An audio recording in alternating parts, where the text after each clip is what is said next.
সব শেষ হয়ে গেল বন্যার পানিতে। দেখেন রুমের অবস্থা, রুমেতে মনে হয় যে হাঁটু সমান পানি হয়ে যাবে আর একটু পরে। এমন অবস্থার প্রত্যেকটা রুমেই ভরপুর পানি, কিভাবে থাকবো কে জানে। প্রত্যেকটা ফার্নিচারের নিচে নিচে পানি, প্রত্যেকটা ফার্নিচারেই কিন্তু ভিজে গেছে। আর কাঠের ফার্নিচার ভিজলে নষ্ট হয়ে যায়, সেটা সবাই জানেন। তো দেখেন বন্যার পানি চলে আসছে, এত পরিমাণে বৃষ্টিতে একদম চারিদিকে ভরে বাড়ির ভিতরে পর্যন্ত এরকম পানি আসছে। কিভাবে থাকবো জানি না, সবাই দোয়া করবেন যেন এই বন্যার থেকে আল্লাহ রক্ষা করে। পুরো এলাকার প্রত্যেকটা বাড়িতে এরকম পানি হয়ে ভরে গেছে, অনেক গাছগাছালিও নষ্ট হয়েছে। জানি না এখন এই রুমের পানি কিভাবে বের করব, এই রুমের পানি বের করার উপায় কি, এরকম পানি নিয়ে থাকবো কিভাবে রুমের ভিতরে এতগুলো মানুষ। দেখেন কি অবস্থা, এটা হচ্ছে বেলকনি, দেখেন বেলকনি পর্যন্ত পানি দিয়ে ভরপুর। এক কথায় পুরো এলাকায় এরকম প্রত্যেকটা ঘর বাড়ি ভরে গেছে পানি দিয়ে। রান্নারও সময় হয়ে যাচ্ছে, দিকে রাত হয়ে যাচ্ছে, কি করব জানি না।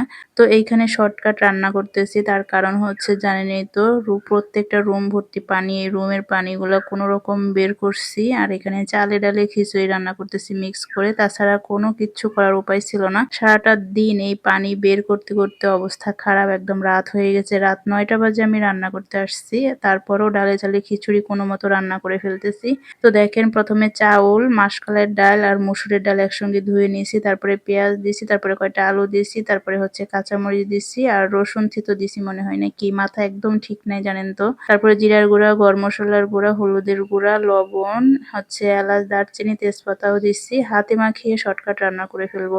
আর এই যে এখানে তেল দিচ্ছি, এটা হচ্ছে সরিষার তেল, সয়াবিন তেল এখানে মিক্স করা। এখন মাখিয়ে ঝুঁকিয়ে বসাই দিব। এইভাবে রান্না করলে মজা লাগে, কিন্তু আজকে মন মানসিকতা ভালো নাই, মনটা খুবই খারাপ রুমের এই অবস্থা দেখে। তারপরেও রান্না করলাম। আপনারা ট্রাই করে দেখতে পারেন এভাবে হাতে মাখিয়ে খিচুড়ি। এই খিচুড়িটা খাইতে অনেক মজা, আমার মাও রান্না করে, আমরা অনেক বেশি পছন্দ করি এই রান্নাটা। দেখেন সবকিছু একসঙ্গে প্রথমে মিক্স করে ভালোভাবে মাখাইতে হবে। যদি হাতে মাখা খিচুড়ি রান্না করেন তাহলে অবশ্যই বেশিক্ষণ ধরে হাতে মাখিয়ে নিতে হবে, এরপর রান্না করতে হবে। আর খিচুড়ির পানি দিতে হবে যে এরকম বলক আসলে তারপর হচ্ছে চুলার জালটা কমিয়ে দিতে হবে। আর চুলার জাল কমিয়ে দিয়ে তারপর হচ্ছে কিছুক্ষণ পর এটা আরেকটু ডিম করে দিয়ে দমে দিয়ে দিতে হবে, তাহলে খিচুড়ি হয়ে যাবে একদম ঝরঝরা। অনেকে আছেন খিচুড়ি রান্না করলে পানি বেশি দিয়ে দেন, পোলাও যেভাবে রান্না করেন খিচুড়ি ঠিক সেভাবেই রান্না করতে হবে। খিচুড়ি আর পোলাওর পানি সেম টু সেম, একইভাবে পানি দিলে খিচুড়িটা সুন্দর হয়। সারাটা দিন এত পরিমাণে মন খারাপ ছিল আর এত পরিমাণে কাজ করছি, একদিক দিয়ে মন খারাপ আর এই দিক দিয়ে ভাবছি কখন এই রুমের পানিগুলো বের করব। যদি পানি বের না করি তাহলে ঘুমানো অসুবিধা হয়ে যাবে, সাপ পোকা আসতে পারে বা বিভিন্ন রকম সমস্যা হইতে পারে।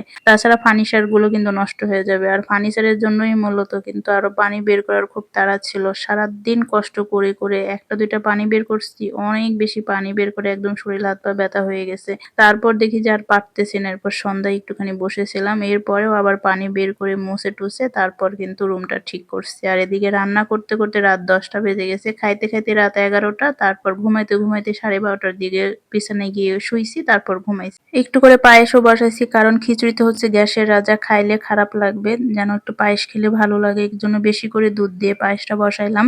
যদিও খিচুড়ি সেরকম খাওয়া হয় না, ডাক্তারেরও নিষেধ আছে, তারপরেও শর্টকাটের জন্য কিন্তু খিচুড়ি বসাইছি। এরপর দেখেন ঘুমাবো কি আর খাবো কি, এই যে বাজার সদাই করছিলাম সেগুলো বের করতে মনে নাই। আর এগুলো যদি বের না করি ভিতরে থেকে, এই ব্যাগের ভিতরে থেকে সব নষ্ট হয়ে শাকগুলা পচে গলে থাকবে। তাই ভাবলাম যত কষ্টই হোক বাজার সদাইগুলো একটু বের করে আর ফ্রিজে শাকটা রেখে ঠিকঠাক করে তারপরেই ঘুমাবো।